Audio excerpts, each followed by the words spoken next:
I'm Chris Gianetti, and I am the Assistant Superintendent of Communications and Community Outreach with Jackson Public Schools.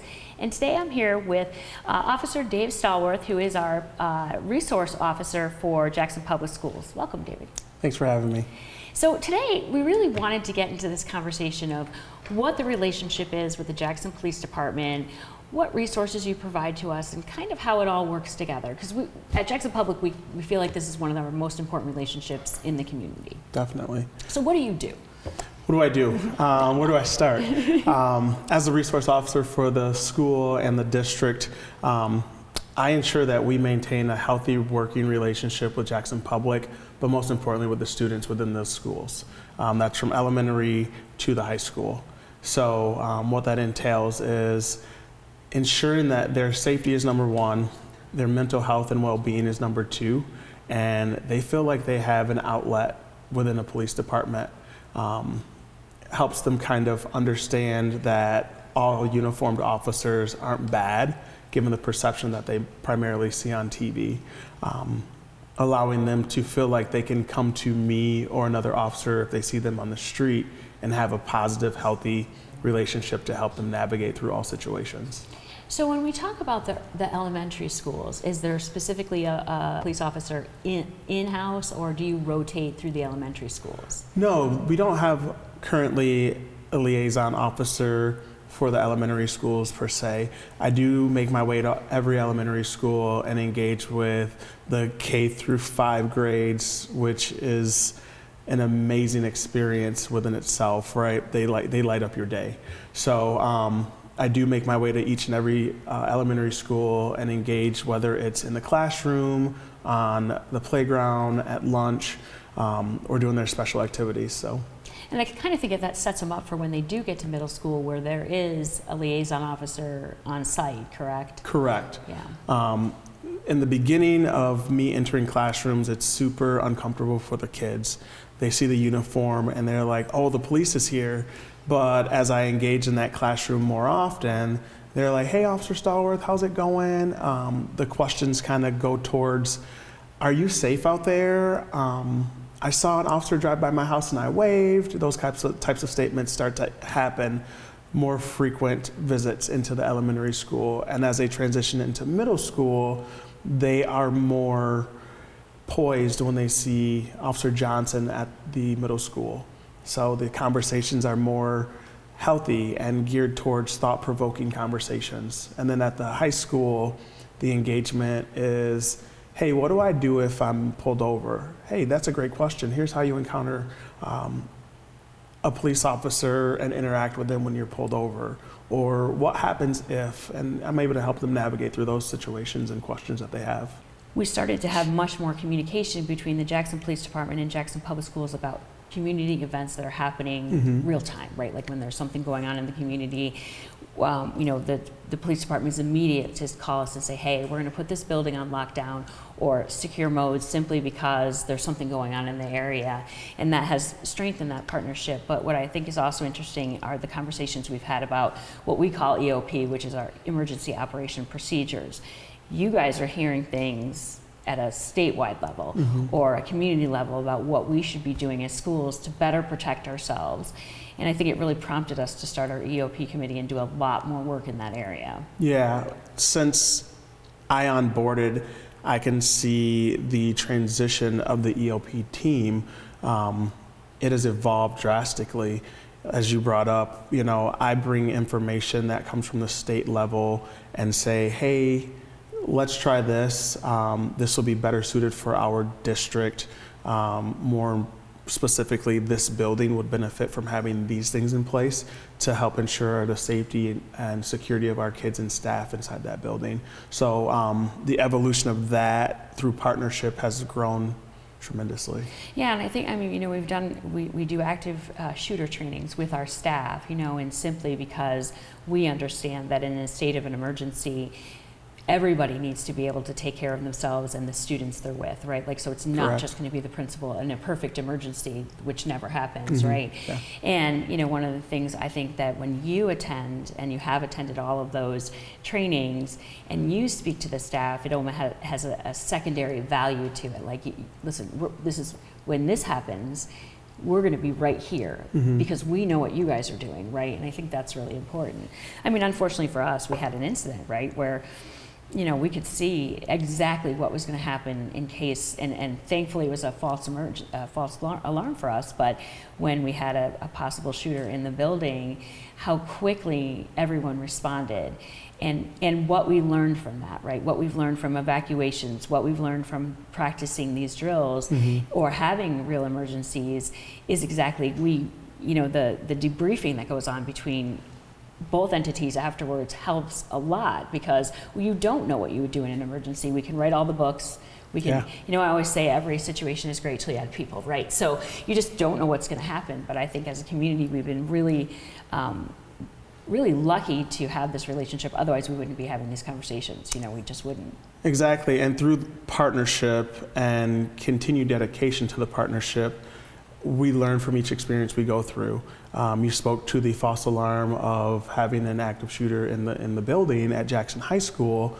I think it allowed the school district as a whole to see Jackson Police Department truly cares about our students within our city, and our response time is going to be great. Lieutenant Postma does a great job of training the active shooter course, and it has been a huge benefit to both the police department and to Jackson Public Schools, knowing and understanding how to handle the situations within the building.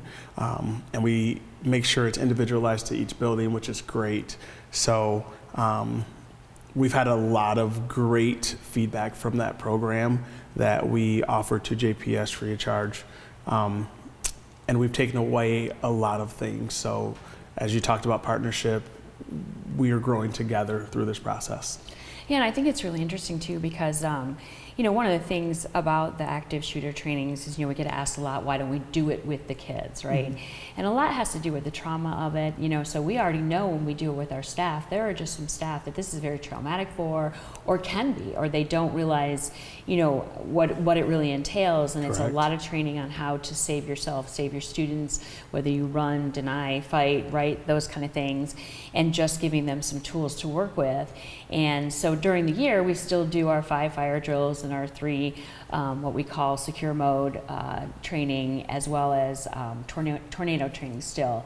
And I think that's sufficient for the students, because what we're teaching the staff is what to do in that situation to help the students, right? Correct. And I think it's just, I think what else has happened is what has had to happen. No one wants to talk about school safety, right? They just don't. And what, no matter what kind of school safety it is, especially with the uptick of school shootings, we've had to take an active approach with that. And when we started doing it, we really did take an active approach just as an island. Like, this is what we're going to teach. And about a couple years ago, we realized, why not do this with the people who are going to come save us, right? Or come help us. And, we talk about that incident. I just wanted to just go back to that for a second, simply because I was next door. And what I saw was the commitment of every police officer to go right in, which is some of what people don't understand also, is that the way that we've been trained for active shooter trainings has changed so much, right? I mean, it used to be that you guys formed some sort of diamond and, checked on the people who were sick, who had been injured, but now it's go mitigate and find the shooter or shooters, right? Yeah, our officers are going right in, whether you have one that comes or 40 that come at the same time. That first officer who is arriving at the location, he's going right in. He's making his way to find the threat, to eliminate the threat. And we talk about evolving from situations. From that incident, we got together collectively as the police department and as the district to see how we could get better, right? We had great response time, but where did we struggle? One thing that we identified is, once the first couple of officers got in, other officers were waiting to get let into the door because the Knox box keys were used or whatever it may be. So what did we do? We said, how can we be great at this? So we came together and we made keys for every school, which are now located in every patrol car. So there's never going to be an officer that's waiting to get into a building. So that's just the open communication that we have and the desire to get better each time we encounter something within the district and law enforcement. We want to grow together. So it's incidents like that that help us grow and learn how to get better. So I would like to know, and I'm sure all of the viewers would like to know, what is a day in your life like as a police officer liaison? There's no day that's the same, okay? But I typically start my morning at 7 o'clock as soon as the doors open at Jackson High School. And I make it a point to speak to every student that I encounter, whether it's first thing in the morning or 2:19 in the afternoon. And I vowed to do that because we often fail to realize the power of acknowledgement. So when I transitioned into this building, I said, I'm going to greet every kid in the morning. I'm that officer that says good morning to every student. And now, being here a full school year, each student knows Officer Stallworth is going to say hi, and I have to say hi back. Right. So I kind of try to turn their mental space from groggy and grumpy to, hey, I can manage today, right? So I start my mornings by saying hello and acknowledging every student that I encounter. I'm located on the second floor. I walk in through the Welcome Center like everyone else. I greet Mr. Ross at the Welcome Center. I hold the door for students. And some mornings I am bombarded with students who have problems that they encountered over the course of the night. And depending on the situation, we either navigate to my office to help them decompress or help them understand what happened last night, whether it was with other officers or just something within their home. Or we'll go to the counseling office, or we will go see Mr. Kristovic, the social worker within the building. Outside of the classroom, I engage with students in the hallway, and you get great conversation in the hallway. But they know, hey, Officer Stallworth's not gonna let us congregate in the hallway, but if I have an issue, I can go to Officer Stallworth and say, hey, can I talk to you? Yeah. Go get a pass from your teacher, right. Let them know you're going to come talk to me, and we can work through whatever you need to work through, whether it's questions, comments, or concerns with you, someone else, work, school, athletics, whatever it may be. I have an open door policy for every student in the building. It's just become a family, right, that you become very much a part of, yeah.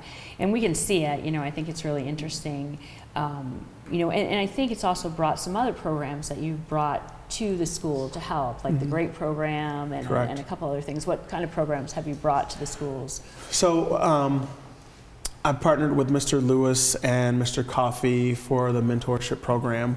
I personally have brought the GREAT program to the district. Myself and Officer Johnson were certified instructors for an international program, which is gang resistance education and training.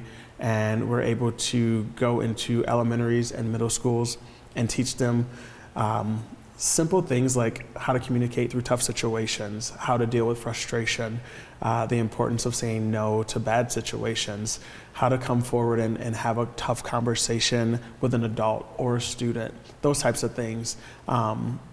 Retuning their mind on what's important to succeed, not only within the school, but in the community too. So that's a program that we brought to the district.